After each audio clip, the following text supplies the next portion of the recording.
बृजमोहन की बेटी बेहद खूबसूरत थी और कॉलेज के पढ़ाई के साथ-साथ उसकी आंखों में सपनों की एक उजली दुनिया बसती थी। लेकिन उन्हीं सपनों के पीछे किसी अनदेखी परछाई की सिहरन हर एक रात उसके दिल में उतर आती थी, क्योंकि राजमहल की खामोशी दीवारों के बीच कोई था जो खुफिया तरीके से आता, उसके कमरे में चुपके से मौजूद रहता और घंटों उसे निहारता। वह जागती तो कुछ नहीं दिखता और सोती तो किसी अनजाने स्पर्श की अनुभूति उसकी रूह को कपा देती। डर इतना गहरा था कि वह खुद पर ही शक करने लगी, क्या ये वहम है या कोई सच्चाई? और उसी बेचैनी में उसने एक रात सोने का नाटक रच लिया। सांसों को काबू में रखकर आंखें मूंद ली। दिल इतनी जोर से धड़क रहा था कि लगा सच सामने आने ही वाला है। तभी आहट हुई, परछाई साकार हुई। जैसे ही उसने आंखें खोली, उसके पैरों तले से जमीन खिसक गई। वही जिसने भरोसे की आड़ में उसकी दुनिया को चुपचाप तोड़ दिया था, वही जिसने उसके मासूम विश्वास को छल में बदल दिया था। उस एक पल ने उसकी सारी मासूमियत छीन ली और सन्नाटा इतना गहरा कि चीख भी गूंज नहीं सकी। ये सच जब उजागर हुआ तो पूरे परिवार की नींव हिल गई, क्योंकि सवाल सिर्फ इज्जत का नहीं था, बल्कि उस रिश्ते का था जिसे उसने सबसे सुरक्षित समझा। और उसी रात राजमहल की दीवारों ने पहली बार किसी टूटे दिल की सिसकियां सुनी, जो हमेशा के लिए उसके अतीत पर लिख दी गई। ये कहानी उस दिन शुरू हुई थी जब पिछले गली से आने वाले साय ने अपने कदमों की रफ्तार को तेज कर दी थी। आज उसे आने में काफी देर हो चुकी थी। रात का आखिरी पहर ढलने लगा था। तेज कदम बढ़ाते हुए वह हवेली के पिछले दरवाजे के सामने रुका, सिर्फ कुछ सेकंड के लिए, और फिर अंदरूनी कमरे से एक हाथ बढ़ाते हुए उसके कमरे के दरवाजे की कुंडी खोल चुका था। अगले ही पल वह गायब हो गया। यह सब कुछ इतना राजदारी से हुआ था, किसी को कानों कान खबर ना हो रही थी। उसने अपने दिल की धड़कनों को भी धड़कते हुए चुप करवा दिया। वह नहीं चाहता था कि यहाँ आने की खबर दरवाजे या दीवारों को भी हो। उसके अचानक आने पर सालों पुरानी नैन नक्श ने सहम कर उसे देखा। वो यहाँ आने वाला नया नहीं था, वो यहाँ के एक एक कोने को बड़ी अच्छी तरह से जानता था। उसकी कदमों की आहट को वह बखूबी पहचानते थे। दरवाजे से गुजरते हुए वो बेधड़क ही अंदर दाखिल हुआ और फिर जीने पर चढ़ गया। दीवारों पर खामोशी सांप की तरह रेंग रही थी और वह जरा बराबर डरा नहीं था। बस वहां आंगन से गुजरते हुए भी बिल्कुल उसी के कमरे के दरवाजे के सामने जाकर खड़ा हो गया था। जेब से वह जरूरी सामान निकालते उस लॉक को खोलने के लिए उसने घुमाया और बिल्कुल हल्की सी आवाज से दरवाजा पूरी तरह खुल चुका था। उसने किसी और रास्ते से आना ही नहीं सीखा था। बेधड़क होकर वह उसके कमरे में आता और अंदर आते ही उसकी भारी सांसों की गूंज कमरे में फैल जाती थी। हल्के नीले रंग के पर्दे खिड़कियों पर लटक रहे थे। मध्यम सी रोशनी में उसका चमकता हुआ जिस्म बिस्तर पर गहरी नींद में लिपटा हुआ था। बेफिक्र होते उसने अपने चेहरे को मास्क में छुपाया हुआ था और फिर सोफे पर टेक लगाकर बैठ गया, जैसे उसकी रग रग में तसल्ली फैल गई हो, जैसे पैरों के चलने के बाद किसी राही को मंजिल मिल चुकी हो। मंजिल पर बड़ी तसल्ली से वह सांस लेने के लिए रुक जाए। कमरे में ऐसी चुप्पी फैली हुई थी जबकि सामने पड़े हुए जिस्म ने खुद को चादर से ढक रखा था। वह हर बार आता और बिल्कुल इसी तरह उसे दूर से ही देखकर चला जाता, बस अपनी हल्की सी एहसास उस कमरे में छोड़कर चला जाता। वह नींद से जागती तो उसके आसपास फैला हुआ एहसास उसे याद दिलाता, उस कमरे में वह अकेली नहीं थी। बेड पर पड़े हुए जिस्म ने करवट बदली और चूड़ियों की खनक से पूरा कमरा गूंज उठा। आज कुछ अजीब था। आज शायद उसने अपने खूबसूरत हाथों को चूड़ियों से सजा रखा था। उसके दिल में एक इच्छा जागी थी, वह आगे बढ़कर उन चूड़ियों वाली हाथों को अपने हाथों में लेकर महसूस करे, वह उसकी खूबसूरती के पास जाकर सराहे। वह उठाते हुए कदम बढ़ाकर बेड के पास चला गया और फिर एक कोने में टेक लगाकर उसका चेहरा देखने लगा। वह कितनी खूबसूरत थी।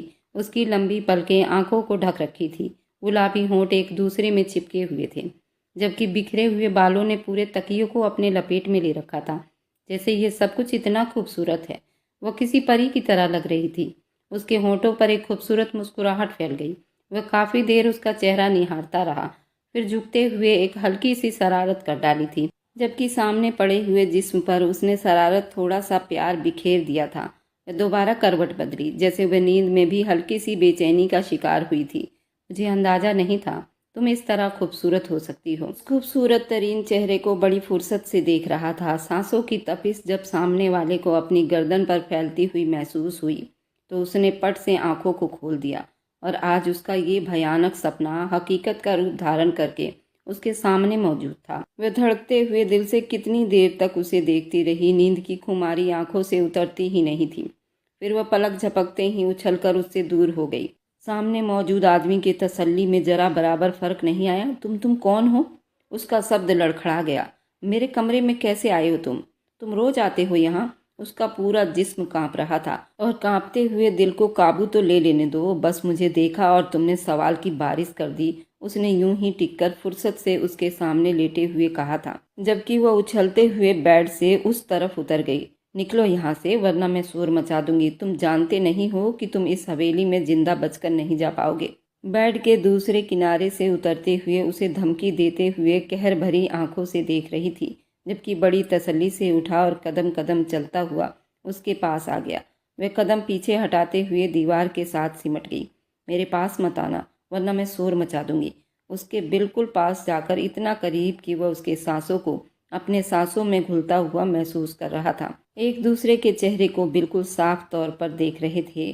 भागने का कोई रास्ता नहीं था। वह दीवार के साथ चिपक कर खड़ी थी, अपने दिल को कांपने से रोक रही थी। उसने खुद को मजबूत किया। आखिर वह बृजमोहन की बेटी थी, लेकिन दिल बेताब से बेताब होता जा रहा था। मैं तो चाहता हूँ कि तुम हवेली वालों को जगा दो, ताकि उन्हें पता चले कि उनकी बेटी के कमरे में रात गए एक अजनबी बरामद हुआ है। आखिर इस हवेली से मेरे पुराने हिसाब चुकता भी तो करने हैं ना। जाने वह किसकी बात कर रहा था, वह समझ नहीं पाई। उसकी आंखों में डर था। जब उस आदमी ने उसके मुंह पर जोर से हाथ रखा और झुकते हुए उसकी गर्दन पर अपने होंठ रख दिए। वह कौन था, कहाँ से आया था और उससे क्या चाहता था? आज से पहले वह उस अजनबी से बिल्कुल भी नहीं मिली थी और उसकी बढ़ती हुई मोहब्बतों पर उसका दिल हिल उठा था। उसने उसे खुद से दूर धकेल दिया था और फिर झुकते हुए फर्श पर बैठ गई। हे भगवान, यहाँ से चले जाओ। भगवान के लिए, तुम्हें भगवान की कसम है, मुझे बदनाम मत करो। मैं तुम्हें नहीं जानती। किस अधिकार की बात कर रहे हो? किसकी पत्नी हो, किसकी बेटी हो, मैं अच्छे से जानता हूँ। प्लीज़, मेरी इज्जत को दो कौड़ी का करने के बाद तुम्हें कुछ नहीं मिलेगा। बस इस सदमे में रो रही थी। उसने झुकते हुए उसको कंधों से थामकर बेड पर बिठा दिया। मैं जो कुछ करना चाहता हूँ उसका मैं पूरा पूरा तुम पर अधिकार रखता हूँ, क्योंकि मैं तुम्हें पसंद करने लगा हूँ। ये कोई सहमति थी या कोई फिर तूफान जो उसके दिल पर बिजली बनकर गिर गई? वह बृजमोहन चौहान की बेटी थी, राजकुमारी थी। उसे पसंद करने का किसी को भी अधिकार नहीं था। वह जानती थी कि उसके पसंद करने वाले आदमी को उसके पिता जिंदा नहीं छोड़ेंगे। तुम जो यहाँ से निकल जाओ, मेरी जिंदगी से भी दूर हो जाओ। उसने हाथ जोड़ लिए। सामने वाले ने उसके हाथों को थाम लिया। वह ठहरे हुए शब्दों का मालिक आदमी न जाने कितने दिनों से उसकी सोच पर अपना असर छोड़ रहा था, जिसकी मोहब्बत को वह रोज महसूस करती, जिसकी सांसों से उसे अपनी गर्दन पर पड़ती हुई महसूस होती थी, जिनकी मौजूदगी के निशान उसे अपने कमरे में दिखाई देते थे। आज उसके सामने हकीकत का रूप धारण कर उसे पाने की इच्छा कर रहा था। उसके बालों से खेलते हुए उसे पूरा बेबस कर चुका था। वह 20 साल की खूबसूरत अपने जज्बात को काबू न करते हुए उसके एहसास में डूबती जा रही थी। उसने रोते हुए उसे खुद से दूर रखना चाहा था। लाख विनती करने के बाद भी धमकियां दी, उसे डराना चाहा, लेकिन वह शायद इतनी बहादुरी से आया था कि उसे अपनी मौत का भी कोई डर नहीं था। वह रात रंगीनियों में डूबी हुई थी। उस आदमी ने उसे सहारा दिया, उसके होठों पर किस करते हुए उसके गर्दन पर आया और फिर हर हद पार करते हुए उसकी धड़कनों पर काबू कर गया। उसने नरमी से उसके बालों को संवारा था। वह पहली बार महसूस कर रही थी किसी आदमी की मोहब्बत को खूबसूरती के साथ। उसके एक एक प्यार को अपने दिल पर उतरते हुए वह उसकी तारीफ करता जा रहा था। वह भी बिखरती जा रही थी। दोनों की सांसों ने बिखर कर कमरे की हवाओं को बिल्कुल बदल दिया था। उसकी मोहब्बत और धीरे धीरे उसका बोलना जानलेवा होने के साथ साथ बाअसर थे, जिसने उस मोहब्बत जज्बात रखने वाली लड़की को झंझोड़ दिया था। उस रात नरमी से खुद में समेटने के बाद वह देर तक उसे अपने सीने से लिपटा कर उसके बालों में उंगलियां चलाता रहा। वह रोती रही इतनी देर तक जितनी देर तक उसके दिल का गुस्सा न उतरा। अब अपने ज़मीर के बोझ के साथ कहीं नहीं जा सकती थी। उसके साथ जो कुछ हो चुका था वह बर्दाश्त के लायक नहीं था। उसे विश्वास था जिस दिन हकीकत खुलेगी उस दिन वह जिंदा गाड़ दी जाएगी। भगवान के लिए अब मेरी ज़िंदगी में, मेरे सपनों में, मेरे ख्यालों में, इस कमरे में कभी ना आना। तुम्हें भगवान की कसम है। वह झुकते हुए उसके पैरों से लिपट गई। उसने पहली बार उस पर तरस दिखाते हुए खुद को उससे दूर कर दिया। मैं तुम्हें ये कसम तो नहीं दे सकता कि मैं दोबारा तुम्हारे एहसास और मोहब्बत और तुम्हारे करीब नहीं आऊँगा, लेकिन तुम्हें इतनी कसम ज़रूर दूंगा कि अब अगर आऊँगा तो सरेआम आऊँगा। आज से तुम्हें पाने के बाद छुप छुप कर मिलने का तमाशा ख़त्म हुआ। मैं तो तुम्हें जानती भी नहीं हूँ। आखिर तुम कौन हो? उसने एक बार फिर सवाल दोहराया। वह झुकते हुए उसके कान के पास हल्की आवाज़ में बोला था, तरुण। इस नाम के आदमी से वो पहली बार मिली थी। वह तो किसी तरुण को नहीं जानती थी। उसने सवालिया आंखों से उसकी तरफ देखा। तब तक वो मुस्कुराते हुए खिड़की फलांग गया।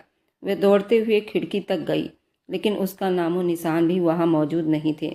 वह जैसे हवा के झोंके की तरह उसके पास आया था, उसे खुद में समेटा और फिर इतना दूर चला गया वह उसकी पीठ को भी नहीं देख सकी थी। दरवाजे के पास किसी गार्ड ने उसे देख लिया था। एक हल्का सा शोर उठा और फिर लुप्त हो गया था। वह धड़कते हुए दिल के साथ खिड़की बंद किए ज़मीन पर बैठी रही। न जाने क्यों उसे विश्वास हो चुका था कि आज इस बदनाम जिंदगी की शुरुआत से उसका पर्दाफाश हो जाएगा, लेकिन सुबह होते ही ये समस्या दबा दी गई। कुछ नौकरों के क्वार्टर में मोहिनी पर बात चला गया था, लेकिन इस बात को चुपके से सबने दबा लिया था, क्योंकि अगर कोई होता तो जरूर कैमरे की नज़र में आ जाता। वह ऐसा साथिर आदमी था जो कैमरे की आंखों से भी बच निकला था। 2 दिन तक वह अपने कमरे से बाहर नहीं आई। बुखार में पड़ी रही। ये बृजमोहन चौहान की सबसे बड़ी बेटी थी। उसे छोटे 2 भाई थे। घर में सब उसे बहुत ही प्यार करते थे। वह इस वक्त कॉलेज में पढ़ाई कर रही थी। जिंदगी अच्छे तरीके से जी रही थी। उसे किसी चीज़ की कोई कमी नहीं थी, लेकिन वह हमेशा डरती थी। बृजमोहन चौहान बहुत ही गुस्से वाले आदमी थे। वह उनकी पाबंदियों में जकड़ी हुई थी। खास तौर पर लड़कियों के लिए वह जरा सी भी लापरवाही को बर्दाश्त नहीं करते थे। उसे भी अपने पिता की इज्जत बहुत प्यारी थी, जो 1 साल से उसे इलाके में अपनी धाक जमाए हुए थे। लोग उनकी बहुत इज्जत करते थे। यहाँ के लोग अपना हर फैसला उनके नाम कर देते। अब जो कुछ उसके साथ हो चुका था, उसे सिर्फ इस बात का गुमान था कि अगर जिंदगी में ये बात खुल गई तो उसके पिता खड़े खड़े ही उसे गोली मार देंगे। आखिरी मौका दिए बिना जरूर वह सच भी नहीं जानना चाहेंगे। उस शाम वह रजाई में लिपटी हुई बेड पर पड़ी थी जब वसुंधरा देवी ने कमरे के दरवाजे पर आहट दी। फिर अंदर चली आई। उसके पास बेड पर बैठते हुए उसके सिर के बालों को सहलाने लगी। उसे थोड़ी परेशानी होने लगी। रहने दो मम्मी प्लीज। उसने नरमी से उनका हाथ हटा दिया। क्या हुआ मेरी जान? तुम 2 दिनों से किस तरह मुरझा सी गई हो? मुझे बताओ, क्या कोई परेशानी है? उनका शब्द नरम था। या फिर मैं नीरव से कहती हूँ कि तुम्हें कहीं घुमाने के लिए ले जाए, वहाँ तुम्हारा दिल भी लग जाएगा और तबीयत भी ठीक हो जाएगी। नहीं मम्मी, मुझे कहीं भी नहीं जाना, मैं ठीक हूँ, प्लीज़ आप परेशान ना हो। उसने उन्हें तसल्ली दिलवाई थी। ये कह तो दिया था। सच तो ये था कि वह उस वक्त किसी से भी बात नहीं करना चाहती थी, और शायद उसे इसके लिए माँ बाप का सामना करना भी काफ़ी मुश्किल हो गया था। तुम्हारे पिता तुम्हारे कमरे में नहीं आए, वो परेशान हैं। इतने सालों के बाद हवेली में एक परेशानी ने सिर उठाया था। जब ये अंदेशा उनके दिल से ख़त्म हो जाएगा, तब वो खुद अपनी बेटी की देखभाल के लिए आएंगे। उसने आंखों को मूंद लिया। वह कुछ देर सोना चाहती थी। वसुंधरा ने झुककर उसके माथे पर किस किया और फिर वहाँ से चली गई और अपनी रुई सी आंखों को खोलकर दीवारों को घूरने लगी। 3 दिनों से उसका यही हाल था। उसने हर एक से बातचीत छोड़ दी थी। कॉलेज से भी उसने छुट्टी ले रखी थी। वह सिर्फ रेस्ट करना चाहती थी। उस किस्से को सर से झटकना चाहती थी, लेकिन शायद वह नहीं जानती थी ये तूफान उसके सर से उतारना इतना आसान नहीं था। ये नहीं जाने वाली थी। जाने वाले ने अपनी ऐसी पहचान छोड़ी थी और ऐसा एहसास छोड़ा था, उसके बदन के रेशों रेशों पर अपनी निशान छोड़ गया था, जो इतनी आसानी से नहीं मिट पाएगी। ये कोई पहली बार नहीं हुआ था जब उसके कमरे में कोई आया था। करीब पिछले 15 दिनों से न जाने क्यों उसे एहसास होता जैसे रात कोई उसके कमरे में मौजूद होता है। चाहने के बावजूद वह गहरी नींद में आंखें नहीं खोल पाती, और कुछ दिन तो उसने अपना वहम और सपना समझकर झटक दिया। लेकिन जब समस्या हद से ज़्यादा बढ़ी तो उसे फिक्र होने लगी। उसके कमरे की हल्की फुल्की चीज़ों के साथ छेड़छाड़ हो रही थी। उसकी डायरी पर लिखे हुए कुछ शब्द, उसके कानों में गूंजती हुई बातें। ये कोई सपना या वहम नहीं हो सकता था। आने वाले को उसने उस रात आखिरकार पकड़ ही लिया था। उस रात वह देर तक जागती रही। वह जानना चाहती थी कि आखिर कौन है जो इतने बेधड़क तरीके से उसके कमरे में आता है। सोने से पहले वह हर खिड़की, हर पर्दे को अच्छी तरह से बंद कर लिया करती थी, लेकिन उसके बावजूद सुबह कोई न कोई निशान मौजूद होता। वह अब डर में रहने लगी थी। घर में अगर इस बात के बारे में किसी को बताती तो ये जरूर बात का बतंगड़ बना दिया जाता। इसलिए वह अभी खुद इस मामले पर गौर करना चाहती थी। उस रात वह देर तक इंतजार करते करते गहरी नींद में उतर गई। जब वो उसके कमरे में आया और आखिरकार उसे पकड़ने के साथ साथ वह सब कुछ हो गया जो नहीं होना चाहिए था, जिसका अब कोई भी उपाय मुमकिन नहीं था। उसके पिता के दिल में एक बार शक ने जगह ले चुकी थी। वह हर एक को शक की निगाहों से देखता रहता था, तब तक जब तक कि उनके सामने बात क्लियर नहीं हो जाती। उसे इस बात का विश्वास था कि अपने पिता के शक की जिद में वह भी जरूर आएगी, उससे भी जरूर पूछताछ होगी। आखिर हवेली की समस्या थी, इतनी आसानी से बिल्कुल नहीं जाने दिया जाएगा। अगर यूं ही सर्दी का बहाना करते हुए अपने कमरे में कैद रहती तो जरूर उसके पिता को उस पर शक हो जाता। इसलिए वह रात में डिनर पर कमरे से बाहर आई। अगली सुबह कॉलेज जाने के लिए भी वो तैयार थी। उस दिन घर से निकलते हुए अजीब सा डर उसके दिमाग पर सवार हो रहा था। पहले जहां वो बहादुर निडर होकर अपनी समस्याओं पर बातचीत करती थी, वहीं अब उस डर में रहने लगी थी। उसे यूं मालूम होता था जैसे वह किसी की नज़रों की पकड़ में महसूस हो रही हो। उसे यूं लगता था जैसे कोई उसका पीछा कर रहा हो, जैसे कोई है जो उस पर पूरी नज़र रखता हो। आखिर कौन? और जवाब तरुण पर आकर रुक जाता। वह सोच सोच कर अब पागल हो चुकी थी, लेकिन उसे तरुण नाम के आदमी के बारे में कुछ भी मालूम नहीं था। वह शानदार पर्सनैलिटी का मालिक भी था, पूरा मर्द था जो किसी के दिल पर भी राज कर सकता था। वह उसके होश हवास पर सवार था। उस दिन कॉलेज से आई तो फ्रेश होने के बाद बाहर चली आई। खाना खाते हुए उसने एक बार फिर अपनी माँ की तरफ देखते हुए एक पुरानी बात को छेड़ दिया। वह उनके असर को जानना चाहती थी। मम्मी, आपसे एक बात पूछूं? उसका सब थोड़ा गंभीर था। वसुंधरा देवी ने सिर उठाकर उसके मासूम चेहरे को देखा। 100 बातें पूछो मेरी प्यारी बेटी, उन्होंने बेहद नरम शब्दों में कहा। आपको कभी ख्याल नहीं आया कि पापा को अपने दोस्त के बारे में भी छानबीन करनी चाहिए? वो कहाँ है उनका बेटा, और फिर उसके साथ जुड़ा हुआ वो रिश्ता? उसने बात को बड़े ही तरीके से अधूरा छोड़ दिया जब उसकी माँ के चेहरे की रंगत पीली पड़ गई थी। तुम्हारे पिता खुद उन बातों को अच्छी तरह से जांच पड़ताल करते आए हैं। आज तुम्हें कैसे बैठे बैठे अपने अंकल का ख्याल आया? उनके घर में भावना आंटी की बातें कम ही होती थी, और अगर होती भी थी तो उसके पिता के ना रहते हुए, क्योंकि उसके माँ बाप दोनों में से कोई भी भावना आंटी की बातें नहीं सुन सकते थे। उन्होंने जो कुछ हवेली के साथ किया था और हवेली को जो ना मिटने वाला दाग दिया था, वे कभी नहीं भूल सकते थे। बृजमोहन चौहान को तो इस बात का विश्वास था कि उनके दोस्त की जवान मौत के पीछे भी भावना का ही हाथ होगा, तो उन्होंने अपने बच्चों को भी उस नाम से सिर्फ नफरत करना ही सिखाया। रही बात उनके बेटे की, तो बृजमान चौहान कभी भी उसे भूल नहीं सकते थे। उन्हें विश्वास था वह उसे ढूंढने में कामयाब हो जाएंगे। आखिर उनकी बेटी का उसके साथ गहरा रिश्ता था। बस वैसे ही मुझे उनका ख्याल आ गया, उनके बारे में पूछना चाहिए। नहीं नहीं, वसुंधरा देवी ने एक शब्दों में जवाब देते हुए खुद को बिजी कर लिया। क्या आप जानती हैं उनके बेटे का नाम क्या था? क्यों, तुम नहीं जानती क्या? उन्होंने उल्टा सवाल दाग दिया। मम्मी, मैं उस वक्त बहुत छोटी थी। उसके बाद इस घर में उनकी कभी बात ही नहीं हुई। तो क्या आप मुझे बता सकती हैं? वसुंधरा देवी उसके करीब से उठकर खड़ी हुई। उन्होंने चेहरे पर गुस्सा सवार कर लिया। झुंझलाते हुए उसे आखिरी बार समझाया, आज के बाद कभी भावना या तेज सिंह की कोई बात इस घर में नहीं होनी चाहिए, और जो भी करेगा फिर मेरे गुस्से से नहीं बच पाएगा। तुम्हारे पिता खुद सब कुछ देख लेंगे। तुम्हें उन लोगों के लिए फिक्र करने की कोई ज़रूरत नहीं है, और ना ही उन पुराने रिश्तों को कुरेदने की। अगर तुम्हारे पिता को तरुण मिल भी गया तो तुम्हारा बचपन का रिश्ता ख़त्म करवाएंगे और तुम्हें डिवोर्स दिलवा देंगे। वे कभी भी अपनी बेटी को उनके हाथों में नहीं सौंपना चाहते। जिन हाथों की परवरिश भावना ने की हो, भावना को कभी इस लायक नहीं समझते। तुम न जाने ये बात लेकर क्यों बैठ गई हो। उसकी माँ को न जाने किस बात पर गुस्सा आया था। वह चुप हो गई थी। अगर उस लड़के का नाम तरुण था तो ये प्रणव कौन था? वह सोच सोच कर पागल हुए जा रही थी। उस किस्से के बाद दोबारा उसके घर नहीं आया। ये एहसास भी सुकून देने के लिए काफ़ी था, वरना उसने सोच लिया था वह किसी और कमरे में शिफ्ट हो जाएगी। कई रातों तक वह डर से जागती रही, लेकिन अब उसे विश्वास हो गया अब दोबारा वह नहीं आएगा। तो वह खुद को उस डर से बाहर निकालने की कोशिश में लग गई। लेकिन शायद ये सब कुछ इतना आसान नहीं था। उस दिन कॉलेज की छुट्टी थी। वह देर तक सोई रही। तबीयत कुछ भारी होने की वजह से वह कमरे में ही रही। लंच पर नौकरानी उसे बुलाने के लिए आई। वह चकराते हुए सिर को थामे हुए बाहर आई। उसका चेहरा पीला पड़ा हुआ था। वसुंधरा देवी के साथ साथ उसके पिता ने भी नोट किया था। उन्हें लगा शायद वह पढ़ाई का स्ट्रेस ज़्यादा ले रही है। जब अचानक उसे जोरदार चक्कर आया, वह लड़खड़ा गई। वसुंधरा देवी ने उसे थाम लिया। तुम ठीक हो गुड़िया? बृजमान चौहान जल्दी से उसकी तरफ बढ़े थे। वसुंधरा ने सहारा देकर उसे अपने कमरे तक पहुंचा दिया। बृजमान चौहान से कह दिया गया था कि वह फैमिली डॉक्टर को घर पर ही बुला लें।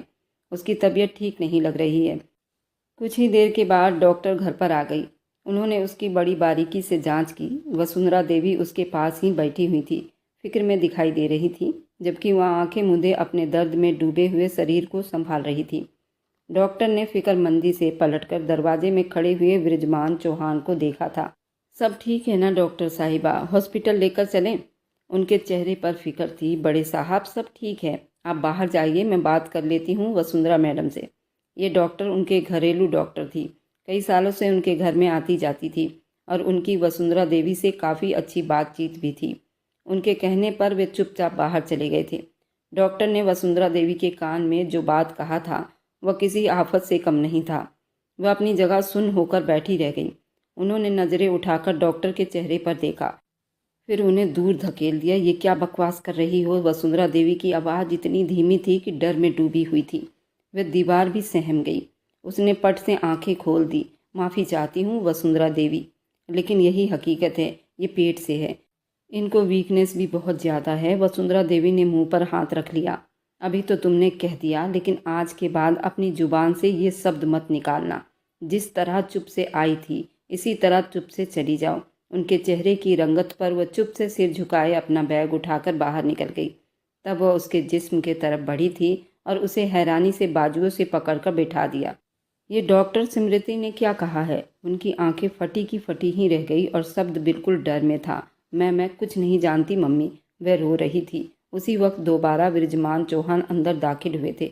सब कुछ नॉर्मल कर दिया गया। उन्होंने अपने पीले पड़ते चेहरे को छुपा लिया था। डॉक्टर स्मृति बता रही थी कमजोरी काफ़ी ज़्यादा है और पढ़ाई का दबाव भी है। उनका शब्द न जाने क्यों काँप रहा था। बृजमान चौहान उनके चेहरे को देखते रहे। मेरा इरादा है कि उसे कुछ दिनों के लिए कहीं घूमने भेज दो और पढ़ाई से छुट्टी दिलवा दो। इसका रेस्ट करवा दो, वह ठीक हो जाएगी। उन्होंने आगे बढ़ते हुए बेटी के सिर पर हाथ रखा। भगवान सब ठीक करेगा और तुम ठीक हो जाओगी।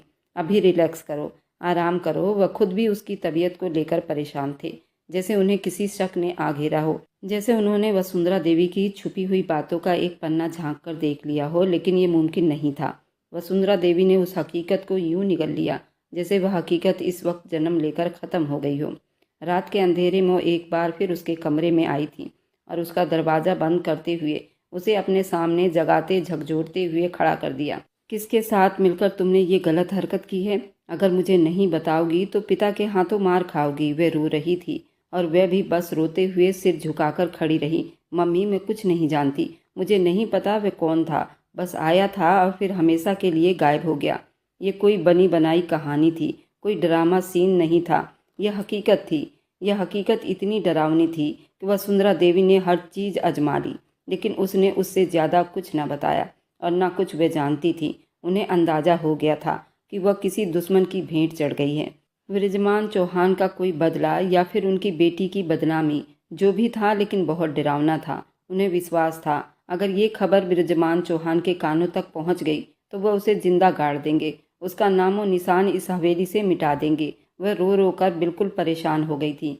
उसने बाहर निकलना ही छोड़ दिया। ये आफत कम नहीं थी। वह बिन ब्याही माँ बनने जा रही थी, किसी के अधिकार में होकर भी, किसी की पत्नी होते हुए भी। लेकिन वह बृजमान चौहान की बेटी थी, जिसने कई सालों तक उस गांव और इलाकों पर अपना राज किया, सिर्फ अपने नाम के बदौलत, सिर्फ अपने मुकाम और इज्जत के बदौलत। आज उनकी इज्जत दो कौड़ी की हो गई थी।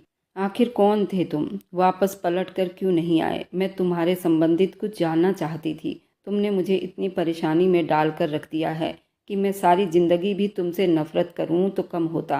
काश मेरे सामने आओ और मैं तुम्हें अपने हाथों से मार दूं। तुमने मुझे मुंह दिखाने के लायक नहीं छोड़ा। तुमने मुझे बर्बाद कर दिया। वह दबी दबी सिसकियों से कहते हुए अपने घुटनों पर झुक गई। उसने अपना चेहरा छुपा लिया। न जाने उसका अंजाम क्या होने वाला था, मौत या फिर मौत से भी ज़्यादा बड़ा। उसने कभी अपने दिमाग में भी ना सोचा होगा कि वह इस तरह बदनाम होगी। उसे अपनी इज्जत गंवानी पड़ेगी। उस पर बदचलन लड़की का दाग लग जाएगा। वह बेमौत मारी जाएगी। ये बातें उसे अंदर ही अंदर निगलती जा रही थी। अब वसुंधरा देवी ने न जाने क्या मंसूबे बना रखे थे, जो उन्होंने उसे अगले कुछ दिनों के लिए कमरे में ही कैद कर दिया। उन्होंने कह दिया था वह बाहर किसी के सामने नजर न आए। बृजमोहन चौहान खुद ही शाम को उससे एक मुलाकात करने आते थे। वे चाहते थे कि वह पहले की तरह बाहर आए, हंसे खेले, सबके साथ मिलकर बैठे। एक बार फिर से उसे चाहत हुई, लेकिन वसुंधरा देवी ने उन्हें बिल्कुल मना कर रखा था। लेकिन आखिर कब तक? आखिर ये हकीकत एक ना एक दिन तो खुल ही जानी थी। उस शाम उन्होंने बृजमोहन चौहान को कह दिया ये कुछ दिन अपनी मौसी के यहाँ बिताना चाह रही है।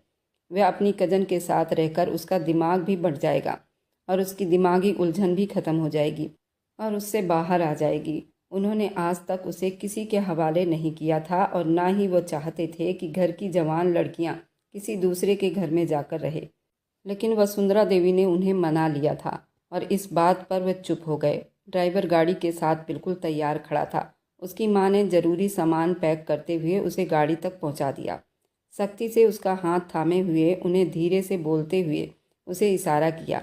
माँ, सुबह समझा दिया, तुम्हें मौसी के घर नहीं जाना, बल्कि वहाँ जाना है जहाँ ड्राइवर लेकर जा रहा है, और वहीं रहना है जब तक कि मैं ना आऊँ, जब तक कि डॉक्टर श्रुति ना आए। तुम्हारे पेट से ये गंदगी साफ करवाने के बाद ही तुम्हें यहाँ लेकर आऊँगी, ताकि तुम जिंदा बच पाओ। और वह चुप से गाड़ी में बैठ गई। भगवान न जाने उसने लौट के आना भी था या नहीं। भगवान न जाने उसका अंजाम क्या होना था। लेकिन वह बहुत डर में पड़ी हुई थी। सिर्फ 20 साल की उम्र में उसे ये सब कुछ देखना पड़ा था, जिसकी वजह से उसके लिए सांस लेना भी दुश्वार था।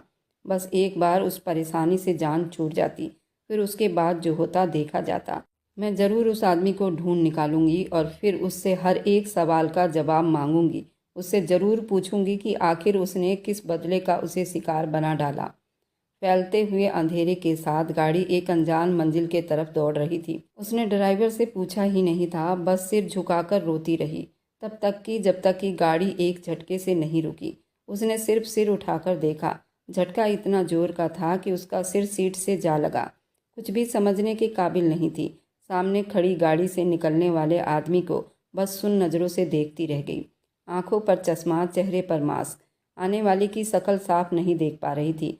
बस वह अपनी भरपूर पर्सनैलिटी के साथ ड्राइवर के सिर पर खड़ा था। उसे उतारने का इशारा किया और वह डर से और ज़्यादा सिमट गई। बाहर आओ वरना मैं इसे गोली मार दूंगा। उसने पिस्तौल ड्राइवर की कनपटी पर लगा दी। बिल्कुल गुस्से के शब्दों में दहाड़ा और पलक झपकते वह हो गया जो नहीं होना चाहिए था। वह कांपते हुए कदमों के साथ बाहर निकली। उसका पूरा जिस्म कांप रहा था। बैग वहीं सीट पर पड़ा रह गया। आंसू भरी आंखों से वह बाहर निकली। शॉल को ठीक किया, लेकिन तब तक उस आदमी ने आगे बढ़कर उसका हाथ थाम लिया। उसे गाड़ी में बैठते हुए उसने सबसे पहले उसकी पीठ पर उसका हाथ बांधे और फिर उसकी आंखों पर कपड़ा डाल दिया। वह चिल्लाती रह गई। जब उसके मुंह पर टेप चढ़ा दी गई, वह कुछ भी करने के लायक नहीं थी। गाड़ी में एक अजीब सी खुशबू फैली हुई थी और पल भर में वह गाड़ी जैसे उड़ाकर ले गया। ड्राइवर बेचारा हक्का बक्का सा वहीं खड़ा रह गया। अगर वह वापस पलटकर जाता तो शायद बृजमोहन चौहान के हाथों मारा जाता। ऐसा नहीं था कि बृजमोहन चौहान की दुश्मनी ज़्यादा थी। वह कभी भी किसी गार्ड के साथ बाहर नहीं जाते थे, लेकिन आज जो कुछ हुआ था वह उसकी इज्जत पर गहरा धब्बा था। रात के अंधेरे में गाड़ी हवेली लौटी। हवेली में तो हंगामा ही अलग था। ये खबर सबके लिए जानलेवा थी, लेकिन वसुंधरा देवी तो बस आसमान से गिरने के बाद खजूर पर अटक चुकी थी। हवेली की डूबी हुई रात में कितने सालों के बाद एक बार फिर वही किस्सा दोहराया गया, जो किस्सा आज से कितने साल पहले उस हवेली की दीवारों में चुनवाया गया था। जिस किस्से को भुलाने के लिए आज उस किस्से को दोबारा दोहराया गया था। उस किस्से को भुलाने के लिए उन सारे नामों को मिटा दिया गया था। उनके साथ हर रिश्ता खत्म कर दिया गया और आज एक बार फिर वही सब कुछ दोहराया गया। बृजमोहन ने हर चीज़ को आजमा लिया। नीरव और तेजस दोनों ने भी बहुत छानबीन की, लेकिन कोई भी सिरा हाथ नहीं लगा। एकदम से सारी उम्मीद ही खत्म हो गई। न जाने उसे ले जाने वाला कौन था। ये एक आम किस्सा नहीं था, एक ऐसा किस्सा था जिसने पूरी हवेली को हिला दिया। कयामत जैसे उस हवेली में आकर टूटी थी। हर रात से पर्दा उठने वाला था। उनमें शामिल हर एक नाम इंतजार में था। वह आदमी अपनी तरफ से पत्ते फेंकते हुए खेल की शुरुआत कर चुका था। अब उसे खेल को अंजाम तक पहुंचाना भी उसी की जिम्मेदारी थी। सो अब देखने वालों ने सिर्फ देखना था। काफ़ी लंबे सफ़र के बाद वह थक चुकी थी। उसके हाथों में दर्द होने लगा था, जबकि उसके फड़फड़ाहट से भी सामने वाले पर कोई असर नहीं हुई थी।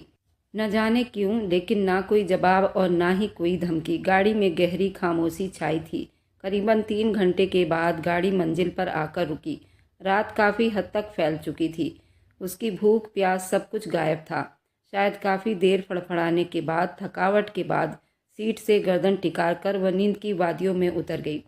गाड़ी रुकने का उसे अंदाज़ा ही नहीं हुआ। सामने वाले ने मुस्कुराते हुए उसके चेहरे को देखा, फिर उससे झुककर उठा लिया। वह उसे अपने बाजुओं में समेट कर ही घर के अंदर ले आया। अब आंगन में टहलती हुई उसकी माँ बड़ी परेशानी से उसका इंतजार कर रही थी। उसे एक नज़र देखते ही बेताबी से उसकी तरफ बढ़ी थी। ये तुम कहाँ थे तरुण? और ये कौन है? और उसके चेहरे पर परेशानी बिखर गई। वह आवाज़ सुनते ही उसे अपनी पोजीशन का पता हुआ। नींद खुलते ही वह फड़फड़ाई थी और सामने वाले ने उसे ज़मीन पर उतार दिया। सहारा देकर उसे अपने पास खड़ा किया और फिर हाथ बढ़ाते हुए उसकी आंखों से पट्टी हटा दी।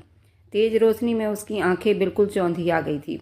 उसने सिर झुकाकर आंखों को खोलना चाहा, तब तक वह हाथ बढ़ाते हुए उसके मुंह को आज़ाद कर चुका था और उसी वक्त उसकी पीठ पर खड़ा उसके हाथ खोल रहा था।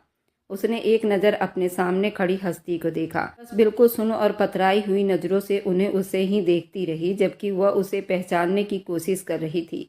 वह एकदम और ज़्यादा बढ़ा, उनके नज़दीक हुई। वह फिर धीरे से बोली, उससे कह दिया आंटी जी। भावना देवी देखते ही हैरान हुई थी और जो उनके बारे में शक था उस पर विश्वास की मोहर साबित हो गई थी। उन्हें एक नज़र उसे सिर से पैर तक देखने के बाद पलटते हुए तरुण की तरफ देखा। वह सवाल भी नहीं कर पा रही थी, बस हैरानी से अपने बेटे को देख रही थी। जब वह चलता हुआ उसके पास आकर खड़ा हो गया था। आपकी बहू, उसका शब्द गंभीर था जब उसने साथ खड़े आदमी को देखा और फिर उछलते हुए 2 कदम दूर हो गई। उसकी आंखों की हैरानी बढ़ चुकी थी। ये वही आदमी था जिसे वह रात के अंधेरे में भी पहचान सकती थी, जिसका शब्द, जिसका चुंबन, जिसका एहसास, जिनके जज्बात उसके सिर पर चढ़कर कई महीनों से उसके दिमाग को परेशान कर रहे थे। उसने आगे बढ़ते हुए उसे गिरबान से पकड़ लिया। तुम मुझे यहाँ क्यों लेकर आए हो और कौन हो तुम? उसका शब्द इतना गुस्से में निकल रहा था कि आज तक उसने इतना गुस्सा कभी नहीं अपनाया था। उसने नरमी से उसके बाजू को छुड़ा लिया और फिर वह छटपटाते हुए उसकी तरफ बढ़ी थी। और पापा, तुम्हें जिंदा नहीं छोड़ेंगे, वह तुम्हें बर्बाद कर देंगे। तुमने मुझे बर्बाद किया है। मैं तुम्हारे बच्चे की माँ बनने वाली हूँ और तुम यहाँ तसल्ली से जिंदगी बिता रहे हो। आखिर चाहते क्या हो मुझसे? मेरी गलती क्या है? मेरी गलती क्या है बताओ। वह हमेशा की तरह सवाल पे सवाल करती, सवालों की बारिश करते हुए उससे जवाब मांग रही थी। उसकी आंखों में आंसू थे जो बहते हुए उसके चेहरे को भिगो रहे थे। उसके चेहरे की रंगत लाल थी, बिखरी हुई थी, सांस थर थर कांप रही थी। वजूद कांपता हुआ, दिल आसपास लिपटे हुए अंधेरे, उसे डरा देने के लिए क्या कुछ नहीं था वहाँ। उस वक्त वह आदमी उसके साथ मौजूद थी और फिर उसकी आंटी भी उसका दिमाग समझने से परहेज कर रही थी। जिस वक्त भावना उस हवेली से अपने बेटे के साथ निकली थी उस वक्त वह बहुत छोटी थी, लेकिन उनके उम्र के हिसाब के बावजूद उनके चेहरे के नैन नक्श को वह पहचान गई थी। अच्छी तरह जानती थी कि ये भावना आंटी हैं, उसकी आंटी और सास भी है, जिनके बेटे से उसकी शादी बचपन में हुई थी जब उसके अंकल जिंदा थे। अंकल की मृत्यु के बाद सब कुछ खत्म हो गया था। तरुण हमेशा के लिए अपनी माँ के साथ उस हवेली से निकल गया था। तो उन्होंने हमें यही कहा था कि भावना देवी का अफेयर किसी गलत आदमी के साथ चल रहा था। इसी वजह से उनकी माँ ने उसके पिता के दिमाग में भी यही सब कुछ भरा हुआ था और उसी के नतीजे में वे अचानक आने वाले हार्ट अटैक से जान की बाजी हार गए थे। उसके बाद जितने साल वह हवेली में रही, उसी हवेली में अक्सर ही कोई न कोई आता जाता रहता। न जाने वह कौन था, उसकी आंटी के साथ उसके आंटी के क्या संबंध थे। लेकिन ये बात उस वक्त सबके सामने आई जब एक रात वह चुप्पी से निकल गई। अपने बेटे के साथ ही वसुंधरा देवी ने खुद उसे अपनी आंखों से देखा था किसी गैर मर्द के साथ जाते हुए। जब वह शोर मचाती तब तक वह निकल चुकी थी और सुबह ये खबर आग की तरह फैल गई थी। उन्होंने कई साल पहले ही अपने पति की सारी दौलत को अपने बेटे के नाम करवा लिया था। फिलहाल अब उन्हें किसी चीज़ की भी कोई कमी नहीं थी। उसे हवेली से चले जाने के बाद बृजमोहन ने उनसे हर संबंध खत्म कर लिया था। उनके लिए वह एक बचलन औरत साबित हुई थी, जिसका पीछा करना और उसे वापस हवेली में ले जाना हवेली के लिए एक दाग से कम नहीं था। इलाके भर में ये खबर मशहूर हुई और बृजमोहन की काफ़ी बदनामी हुई, लेकिन अब तो इस बात को बीते कई साल हो चुके थे। उनके लिए भावना उनके दोस्त की पत्नी, बचपन में जोड़े गए रिश्तेदारी की वजह से अब उनकी समधन भी, अब इस सब इल्ज़ाम की वजह से वह उनके लिए मर चुकी थी। तेज सिंह अपने दोस्त के साथ ही उन्होंने अपने समधन के साथ भी कोई रिश्ता नहीं जोड़ा था। सिर्फ इसी वजह से उसकी परवरिश भावना के हाथों हुई थी और आज कई सालों के बाद अपने सामने उस बदचलन औरत को देखकर वह थम सी गई। आखिर ये सब कुछ उसके साथ क्या हो रहा था? दिमागी तौर पर इस तरह परेशान थी कि जैसे ही सामने खड़े आदमी ने उसे बाजू से पकड़कर हिलाया तो वह बिल्कुल सुन हुई नज़रों से उसे देखने के बाद उसके बाजुओं में झूल गई। आज उसने जो कुछ बर्दाश्त किया था, उसके बाद उसका दिमाग बुरी तरह से हिलकर रह गया था। उसने जल्दी से उसे अपने बाजुओं में समेट लिया, फिर उठाकर कमरे में ले आया। भावना तो उस पर झुकी हुई थी, उसे होश में लाने की कोशिश करते हुए अपने बेटे पर अपना गुस्सा भी निकाल रही थी, जिसने न जाने कौन से बदले की आग में उस मासूम जान को सबक सिखाना चाहा था। जब उसे होश आया, वह कमरे में अकेली थी। कमरे की शानदार बनावट ने उसे एक पल ठिठकने पर मजबूर कर दिया। उस कमरे की खूबसूरती इतनी थी, उसने आंखें खोलकर इधर उधर देखा। हर चीज़ बड़ी बारीकी से देख रही थी और सामने दीवार पर वह टंगी तस्वीर को देखकर सहम सी उठकर बैठ गई। काफ़ी देर वही तस्वीर में लगे फ्रेम में उसकी मुस्कुराहट को देखती रह गई, फिर सिर झुका लिया। वह आंटी का बेटा है, उसके पापा का दोस्त का बेटा है, उसी से तो उसकी शादी हुई थी, यानी ये उसका पति है। काफ़ी देर खुद से ही जंग करती रहीं, जब कुछ देर के बाद दरवाज़ा खुला और उसने चेहरे पर बिल्कुल लापरवाही सजा ली थी। भावना देवी के साथ वह भी कमरे में दाखिल हुआ था। भावना देवी जल्दी से आगे बढ़ी, उसके हाथ को थाम लिया। कैसी हो मेरी बच्ची, तबीयत कैसी है तुम्हारी? उसने अपने हाथों को वापस खींच लिया। मुझे आपकी झूठी मूठी हमदर्दियों की ज़रूरत नहीं है, मुझे बस अपने घर छोड़ कर आओ, क्योंकि मैं वहीं सुरक्षित रहूंगी। उसका शब्द गुस्से में निकल रहा था। वह बड़ी हैरानी में पड़ गई थी। उसने जबरन अपना हाथ भावना देवी से छुड़ाया था। वह अब उसे गुस्से वाली नज़रों से देख रहा था। ये किस तरह की बात कर रही हो मेरी माँ से तुम? मेरी माँ से तमीज़ के दायरे में रहकर बात करो, तरुण ने कहा। भावना देवी ने उसे टोका। आप और आपकी माँ तमीज़ के दायरे में रहकर बात करने के लायक नहीं। तमीज़ और बदतमीज़ी की बातें आप लोगों के मुंह से बिल्कुल भी अच्छी नहीं लगती। आपने वही सब कुछ दोहराया है जो कई साल पहले आपकी माँ के साथ ये सब कुछ हो चुका है। आपने मुझे भी अपनी माँ की तरह बदचलन साबित कर दिया। और वह जल्दी से उसकी तरफ बढ़ा था, उससे पहले कि वह उसके गुस्से का शिकार होती। भावना ने उसे रास्ते में ही रोक लिया। रुक जाओ तरुण, रहने दो, ये सब शोभा नहीं देता। मर्द होकर औरत पर हाथ उठाना, बाहर जाओ। खबरदार, अगर मेरी माँ के बारे में एक शब्द भी निकाला तो मैं तुम्हारे मुंह से जुबान खींच लूँगा। तुम अगर हकीकत जानोगी तो फिर नफरत करोगी उन हवेली के लोगों से और खुद से भी, जिनकी गंदी पैदाइश हो तुम। उसका तेज गुस्सा देखकर वह डर से सिमटकर पीछे हो गई। भावना देवी ने उसे बाहर खींच लिया था। उसे आराम करने का कहकर खुद भी बाहर चली गई। उनके चेहरे पर गहरी परेशानी थी। उसके दिमाग में अजीब से विचार उठने लगे और उसने जो कुछ किया था, जो कुछ कहा था, वह गलत था। ये अंदाज़ा नहीं अपनाना चाहिए था उसे। फिर सिर झटकते हुए वह लेट गई। खाना साइड टेबल पर पड़ा पड़ा ही ठंडा हो गया। उसने एक निवाला भी अपने हलक से नीचे नहीं उतारा और ना ही उस सिचुएशन में उसका दिल चाह रहा था कि वह आराम और सुकून से खाना खाए। इधर बृजमोहन हवेली में पूरी रात बिताने के बाद उसका कोई अता पता नहीं चला था। न जाने उसे ज़मीन निकल गई या आसमान। पुलिस में भी रिपोर्ट दर्ज करवाई, हर तरीका आजमा लिया था, लेकिन बृजमोहन के हाथों उसका पता नहीं चल पाया था। उस वक्त भी सोफे पर सिर गिराए बैठे थे जब अचानक ही उनके दिमाग में ख्याल कूद पड़ा और उन्होंने सिर उठाकर वसुंधरा देवी की तरफ देखा। तुमने कहा था कि तुम्हारी बहन के घर जा रही है, लेकिन वह उस रास्ते पर क्या कर रही थी? ड्राइवर बता रहा था जिस रास्ते पर वह किडनैप हुई, वह रास्ता तुम्हारी बहन के घर नहीं जाता।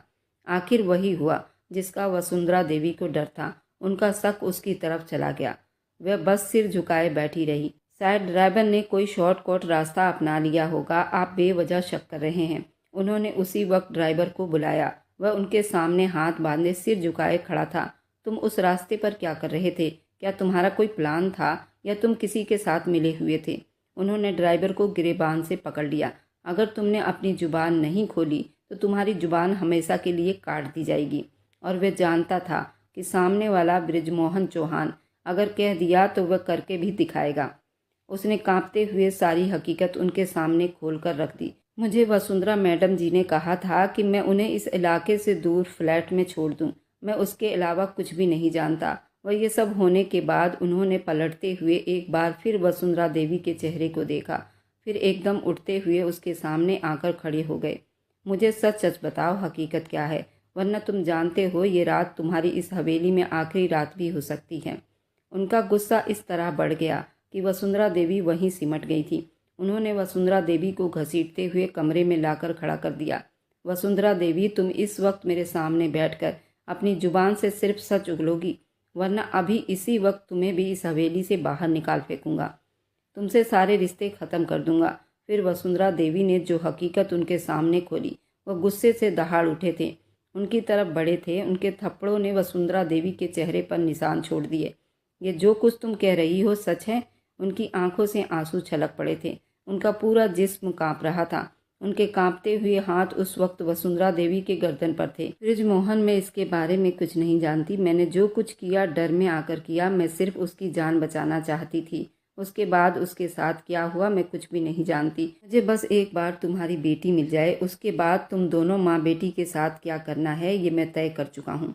वसुंधरा देवी को मालूम हो चुका था कि उनकी हैसियत हमेशा के लिए ख़त्म कर दी जाएगी। बृजमोहन अगर उन्हें इतनी ऊंची चोटी पर बिठा सकते थे तो उसे ज़मीन पर गिराने में ज़रा भी ना हिचकिचाते। फिर वह किसी काबिल नहीं रह जाती। बृजमोहन के लिए ये हकीकत कपा देने के लिए काफ़ी थी। उनकी बेटी किसी की पत्नी होते हुए भी किसी के बच्चे की माँ बनने वाली थी। न जाने अभी कितनी आफत आनी और देखनी बाकी थी। इधर भावना देवी के घर पर वह पूरी रात ही बेमकसद करवटें बदलती रही। सुबह के बाद उसकी आंख लग गई। सुबह उसकी आंख जल्दी ही भूख की वजह से खुल गई। उसने रात भी कुछ नहीं खाया था। बेड से उतरते हुए वह कमरे से बाहर निकल आई। घर काफ़ी शानदार तरीके से डेकोरेट किया गया था। वे लोग यहाँ रहते थे और उसके पिता को मालूम ही नहीं था। सीढ़ियाँ उतरते हुए वे नीचे आई तो भावना के साथ तरुण नाश्ता कर रहा था। वह भी बिना किसी झिझक के नाश्ते की टेबल पर बैठ गई। भावना ने नाश्ता उसके सामने रखा। वह बेदिली से सिर झुकाए खाने लगी। उसे भूख काफ़ी ज़्यादा लगी हुई थी, लेकिन वह उन लोगों के बीच नहीं बैठना चाहती थी। उसके चेहरे पर उस वक्त सिर्फ नफरत थी। खाना खाने के बाद उसने सिर उठाकर सामने बैठे हुए तरुण की आंखों में देखा। मुझे घर छोड़ दो, पापा के पास। पापा को इस हकीकत के बारे में भी खबर दे दो। जो कुछ भी तुमने मेरे साथ किया है उसमें मेरी कोई गलती नहीं। छोड़ आऊँगा, लेकिन जब तक तुम्हारे पिता की अकल ठिकाने नहीं आएगी जब तक नहीं छोड़ूंगा। जब तुम्हें एहसास हो जाएगा उस हवेली में मेरी माँ के साथ क्या कुछ हुआ था। आखिर ऐसी कौन सी आफत टूट पड़ी आपकी माँ के साथ जिसका बदला आप मुझसे ले रहे हैं। मेरे कमरे में आकर आपने मुझे बदनाम किया, मेरी ज़िंदगी को परेशानी का शिकार बनाया और अब मुझे यहाँ कैद करके बैठे हैं। वह चीख पड़ी थी, मेरे सामने अपनी आवाज़ को नीचे रखकर बात करो। भावना चुपचाप उन दोनों को झगड़ते हुए देख रही थी। और रही बात तुम्हारे पिता की, तो ये तुम्हें यहाँ मालूम नहीं होगा। उस वक्त मालूम होगा जब तुम अपनी जुबान से सच सुनोगी। वह बस सर झुकाए रोती रही। भावना उसके साथ काफ़ी नरमी से पेश आ रही थी, लेकिन वह एक ही बात पर अटकी हुई थी। आखिरकार भावना को इस बात को मानना ही पड़ा। अनाया को उसके घर छोड़ाओ प्लीज़ बेटा, ये सब कुछ वह इस कंडीशन में बर्दाश्त नहीं कर सकती है। नहीं माँ, मैं उसे इस बार सिर्फ छोड़कर नहीं आऊँगा, आप भी मेरे साथ चलोगी। इस बात पर भावना देवी ने अपना मुंह मोड़ लिया। मैं मरकर भी उस हवेली में दोबारा वापस नहीं जा सकती, इस बात को तुम अच्छी तरह जानते हो। वह बिल्कुल गंभीर होती कमरे में चली गई थी। नहीं माँ, आपको जाना ही होगा। आखिरी बार इस हकीकत और साजिशों से पर्दा उठाने के लिए जो आपके साथ बीत गई है, जिसके बाद आपको बदचलन मशहूर कर दिया गया था। उस हवेली का बच्चा बच्चा आपको बदचलन कहता है। आपको अपने किरदार की सफाई देने के लिए वहाँ जाना ही होगा। मैं आपके साथ हूँ। इधर बृजमोहन अपनी बेटी और पत्नी की बातों को सुनकर परेशान हो चुका था। उसकी बेटी नहीं मिली थी और जो खबर उसे वसुंधरा देवी की तरफ से मिली थी उसके बाद तो उसके रहे सहे होश भी चले गए थे। उसी शाम वो अपने कमरे में था। हवेली में एक मातम सा छाया हुआ था। नीरव और प्रणव अभी कम उम्र के थे। प्रणव की उम्र अभी सिर्फ 17 साल थी और नीरव की उम्र 18 साल की थी, लेकिन उसके बावजूद वह कड़ी मेहनत कर रहे थे कि उनकी बहन मिल जाए। इलाके भर में ये खबर फैला दी गई थी। उनका बाहर आना जाना खत्म हो गया। जब आधी रात बीती, रात के अंधेरे के साथ साथ उनका दिल भी अंधेरे में डूबता जा रहा था। ये रात भी बिल्कुल कयामत जैसी होने वाली थी। वह दहलते हुए दिल को संभाल कर कमरे से बाहर निकले। वसुंधरा देवी सोफे पर अपना सिर गिराए बैठी थी। उनकी हैसियत, उनकी औकात, उनका नाम, उनका रुतबा, सब कुछ बदल चुका था। बृजमोहन ने पल भर उन्हें उनकी औकात से मिलवा दिया था। जब सामने के दरवाजे से अंदर आने वाली बेटी को देखकर बृजमोहन के कदम जोर से वहीं जम गए। पीछे खड़े आदमी के तरफ बढ़ते हुए वह रुक से गए। ये मंजर देखकर सभी परेशान थे। भावना देवी भी उसे देखते हुए उठ खड़ी हुई। मेरी बच्ची, तुम वापस आ गई हो। वसुंधरा देवी जल्दी से आगे बढ़ी और आगे बढ़ते हुए अपनी बेटी को गले से लगा लिया। वह बेकाबू रो रही थी, जबकि वह दरवाजे के अंदर उस बेजान आदमी की पीठ से निकलने वाली परछाई को देखकर एक पल के लिए सारी हवेली बिल्कुल सन्नाटे में हो गई। उनके रगों में 20 साल बीते सारे जख्म ताजे हो गए थे। उनके रगों में गुस्से की लहर दौड़ गई थी, जैसे हर मंजर ने पलटकर उसे देखा था। कितने साल बीत गए थे और उन सालों ने उनके चेहरे पर गहरी लकीरें छोड़ दी थी। आंखों में आंखें डालकर वह बृजमोहन को देख रही थी जब वो हैरानी से कदम उठाते हुए उनकी तरफ बढ़े और फिर उनके पास आकर खड़े आदमी को देखा। कोई भी कुछ समझने के लायक नहीं था। किसी के मुंह से भी आवाज नहीं निकल रही थी। बहन के आने की खुशी में नीरव, प्रणव भी बाहर आ गए। नीरव ने आगे बढ़कर तरुण का गिरेबान थाम लिया। कौन हो तुम और तुम्हारी इतनी हिम्मत कि तुम हवेली के इज्जत पर हाथ डालो? उसने नरमी से अपने गिरेबान से हाथ हटाते हुए उसे दूर धकेल दिया था। अगली बार मेरे गिरेबान पर हाथ डालने से पहले याद रखना, ये तरुण का गिरेबान है और मेरी तरफ उठने वाले हाथों को मैं तोड़ दिया करता हूँ। वे बिल्कुल अपने पिता जैसा रुतबा और शब्दों में बात कर रहा था। उनकी तरह बिल्कुल कद काठी थी। उन्हीं के नैन नक्श थे। बृजमोहन की नज़रें बिल्कुल उस पर गड़ गई थी। क्या हुआ अंकल जी? मुझे देखकर आप हैरान रह गए। हाँ, मैं ही हूँ, आपका जिगरी दोस्त तेज सिंह का बेटा तरुण हूँ और आपका दामाद तरुण और अपनी माँ का चहीता बेटा तरुण। क्यों आए हो तुम यहाँ पर इस औरत को इस हवेली में लेकर? मेरी बेटी तुम्हारे पास थी, यानी ये सब किया धरा तुम्हारा ही है। तुम्हें शर्म नहीं आई अपनी ही पत्नी पर हाथ डालते, उसे बदनाम करते हुए? वह तुम्हारी ही पत्नी है। तुम दोनों की बचपन में शादी हुई थी। आखिर वही हुआ जिसका मुझे डर था। तुम्हारी परवरिश जिस हाथों में हुई है, तुम्हारा चाल चलन भी उसी तरह का होगा। वह बस चुपचाप सुनता रहा। भावना देवी ने सिर झुका लिया। वह 2 कदम चलता हुआ वसुंधरा देवी के सामने जाकर खड़ा हो गया था। ये तो आप लोगों की बनाई हुई कहानी है और ये भी सच है कि आप लोग कहानी बनाने में काफ़ी माहिर भी हो। अगर आप चाहते हैं कि मैं इस बच्चे को अपनाऊं और आपकी बेटी को इज्जत दूं, तो आज आपको अपनी बनाई हुई कहानी सबको सुनानी पड़ेगी, वरना मैं खड़े खड़े आपकी बेटी को यहीं डिवोर्स के नाम पर छोड़कर चला जाऊंगा। हमेशा के लिए ये बच्चा नाजायज कहलाएगा। आपकी बेटी बदचलन साबित हो जाएगी। बृजमोहन दहाड़ उठे थे और वह पलटकर उन्हें देखने लगा। आपने हमेशा सुनी हुई बातों पर यकीन किया, आंखों देखी पर नहीं। अगर मेरी माँ को मेरे पिता की निशानी मानकर रखा होता तो शायद ये नौबत ना आती। शायद आपके घर में उन्हें अपनी इज्जत का डर न होता। बृजमोहन ने सवालिया नजरों से पलटकर अपने पत्नी को देखा था। तुम बताती क्यों नहीं हो कि तुमने वसुंधरा देवी को किसी के साथ यहाँ से फरार होते देखा था? और वह आदमी कौन था जिसके साथ मेरी माँ की मुलाकातें होती थी? ये जरूर बताएंगी, क्योंकि ये इनकी समधन भी हैं। भावना ने पहली बार इस बहस में हिस्सा लिया था। यहाँ हर एक आदमी जानने को तैयार खड़ा है, ये जानने के लिए कि हकीकत क्या थी, उस दिन क्या हुआ था। और अगर आपने सच के अलावा कुछ और भी उगला तो आपकी बेटी के साथ वही सब कुछ दोहराया जाएगा, जो मैं दोहराना नहीं चाहती। मैं नहीं चाहती कि इस हवेली में एक बार फिर कोई भावना जैसी जन्म ले। फिलहाल ठीक होगा कि अपनी जुबान से सिर्फ और सिर्फ सच निकालो।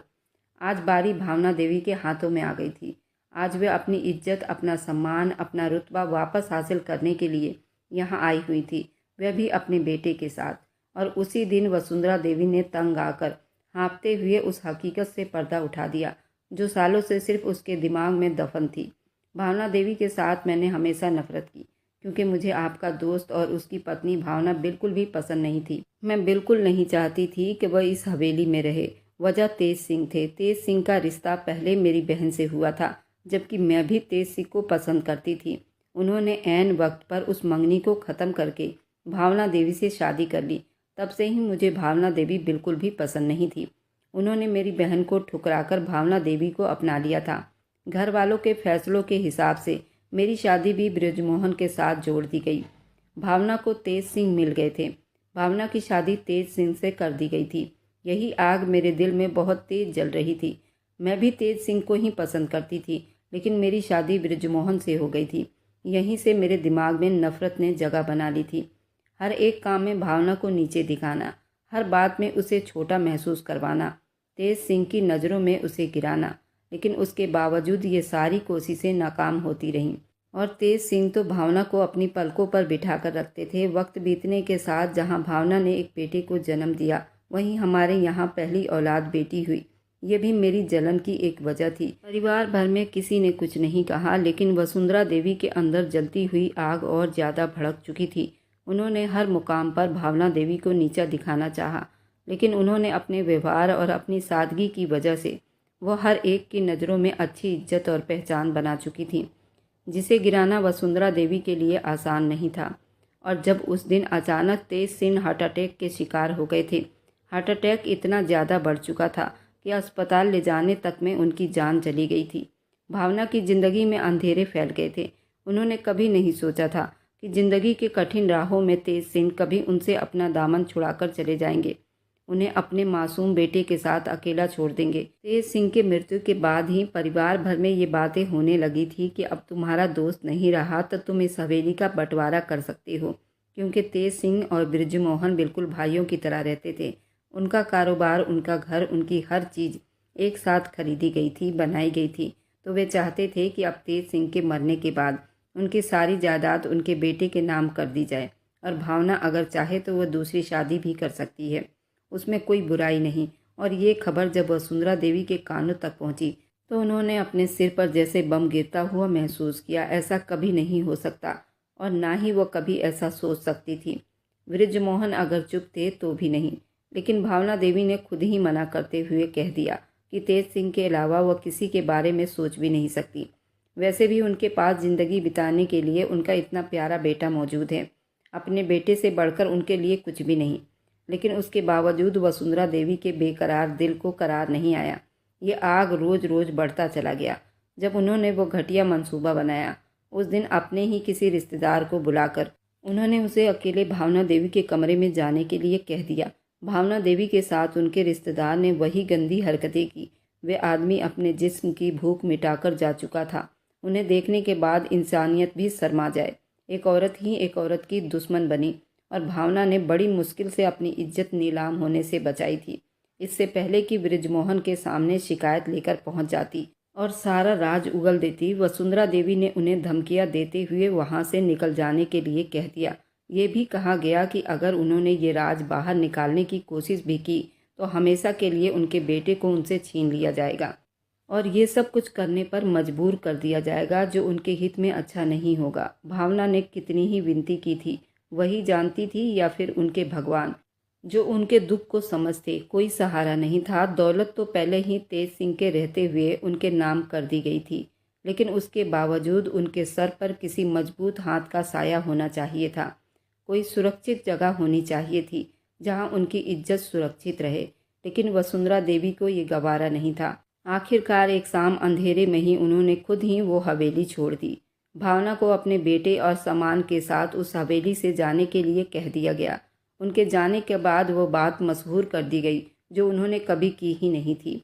कुछ झूठे सबूत, कुछ गवाह दिखाकर उन्होंने बृजमोहन को भी अपनी तरफ कर लिया, और कई सालों के बाद जब वे लोग इज्जत और अपने मकाम पर आ गए, आज हकीकत सबके सामने खुल चुकी थी। बृजमोहन हैरानी से अपनी पत्नी को देखते हुए सच को समझ रहे थे। उन्होंने उसी वक्त वसुंधरा देवी को धमकी दी वो यहाँ से निकल जाए। यहाँ इस हवेली में अब उनके लिए कोई जगह नहीं। लेकिन बच्चों ने उन्हें रोक दिया। वह सब उनसे गुस्सा जरूर थे, लेकिन वसुंधरा देवी को इस हवेली से चले जाने का हुक्म मिल चुका था। बृजमोहन के लिए ये आसान नहीं था इतने बड़े गम से निकल पाना। उन्हें अच्छा खासा वक्त चाहिए था, लेकिन इससे पहले उन्होंने अपनी बेटी का कर्तव्य निभाने के बारे में सोचा। तरुण के साथ उसकी शानदार धूमधाम से विदाई की गई थी। वे अपने कर्तव्य से मुक्त हो गए थे। बेहतरीन ढंग से सजी हुई खूबसूरत लहंगा पहने हुए वह तरुण के कमरे में बैठी थी। जब तरुण कमरे में दाखिल हुआ, वह मुस्कुराहट से उसका स्वागत कर रही थी। शायद ये पहली दुल्हन होगी जो पेट में बच्चा लिए अपनी सुहागरात मना रही थी। तरुण ने उसे बड़े प्यार से अपनी बाहों में समेट लिया था और बड़ी देर तक उसकी निगाहों को देखता रहा। वह सच में बहुत ही खूबसूरत थी, इसमें कोई शक नहीं था। यही खूबसूरती तो तरुण को हमेशा हरा देती थी। उसने कितनी बार उसके साथ गद्दारी करने की सोची, लेकिन वह इस खूबसूरती के आगे हार चुका था। वह उसकी पत्नी थी, लेकिन फिर भी वह अपनी माँ द्वारा किए गए अत्याचार के उस आग में जल रहा था। लेकिन वह चाहकर भी उसे कभी नुकसान नहीं पहुंचा पाया था और आज वह सच में ही उसकी दुल्हन बनी बैठी थी। उसकी सेज सजाए बैठी थी और फिर मीलों की दूरियां उस रात खत्म हो गई थी। सारे गिले शिकवे भी उन दोनों ने आपस में ख़त्म कर लिए थे। इनाया ने 9 महीने के बाद एक प्यारे से बेटे को जन्म दिया था और उनके घर में खुशियों के चिराग जल उठे थे। इनाया ने अपनी माँ को भी माफ़ कर दिया था। आज तरुण और इनाया दोनों अपने पिता के पास बैठे उन्हें मना रहे थे कि वे वसुंधरा देवी को घर ले आएं, उनकी गलतियों को माफ़ कर दे। भावना देवी ने भी उन्हें माफ़ कर दिया था। उन्होंने कहा कि वह इतनी अच्छी नहीं है कि मैं उसके दरवाजे पर उसे लेने जाऊं। अगर उसे आना है तो वह आ सकती है, लेकिन मैं उसे कभी लेने नहीं जाऊंगा और ना ही उसके साथ अपना संबंध ठीक करूंगा, बृजमोहन ने कहा। मेरी बरसों की दोस्ती को उसने अपने पैरों तले कुचल दिया था, अपने मतलब के लिए, और मेरे दोस्त की विधवा पत्नी पर बदचलन औरत का धब्बा लगा दिया था। पूरे समाज में मेरी नाक कटवा दी। मैं उसे कभी माफ़ नहीं कर सकता। वह एक बेवफा औरत है। जिस औरत को पहले दिन से ही अपना पति अच्छा नहीं लगता, उस बेवफा औरत के लिए मैं क्या करूँगा। हाँ, मैं अपने बच्चों को अपनी जान से ज़्यादा चाहता हूँ और अपने दामाद को भी। कुछ दिनों के बाद वसुंधरा देवी की तबीयत खराब हुई तो सभी उन्हें यहाँ हवेली में लेकर आ चुके थे, लेकिन बृजमोहन उनके करीब तक नहीं गए। उन्हें देखना तक भी गवारा नहीं समझते थे। उन्होंने कहा, वसुंधरा देवी के लिए यही सज़ा है कि मैं उसे कभी नहीं मिलूंगा, क्योंकि वसुंधरा देवी ने कभी मुझसे प्यार किया ही नहीं। वह तो सिर्फ तेज सिंह के लिए इस घर में आई थी और उसी की पत्नी पर इतने सारे अत्याचार किए। मुझसे तो उसने कभी प्यार किया ही नहीं। वह मेरी बच्चों की माँ जरूर है, लेकिन अब मैंने वसुंधरा देवी को अपनी आत्मा से दूर कर दिया है। मुझे वसुंधरा देवी बिल्कुल भी नहीं चाहिए। बच्चों ने भी इस बात का ध्यान रखा। वसुंधरा देवी को कभी बृजमोहन के सामने नहीं जाने दिया। अगर वह कभी सामने भी जाती तो न जाने उसके साथ कुछ भी कर बैठते। बृजमोहन उनसे अब सारा रिश्ता तोड़ चुके थे। वसुंधरा देवी अपने किए पर बहुत पछता रही थी। अब उन्हें अपने द्वारा किए गए गद्दारी और धोखे पर बहुत अफसोस था, लेकिन अब कुछ नहीं हो सकता था। इसी तरह उन सबका जीवन चल रहा था। भावना देवी तो विधवा हो गई थी, लेकिन वसुंधरा देवी विधवा से कम नहीं थी। उनके पति होते हुए भी उनके शकल से नफरत करते थे, उनकी परछाई से नफरत करते थे। बुरे कर्म का हमेशा बुरा नतीजा ही होता है। अगर आज की कहानी आपको अच्छी लगी है तो आगे की और आने वाली सारी दिलचस्प रोमांटिक कहानियों के लिए मेरे चैनल को लाइक और सब्सक्राइब करते जाएं।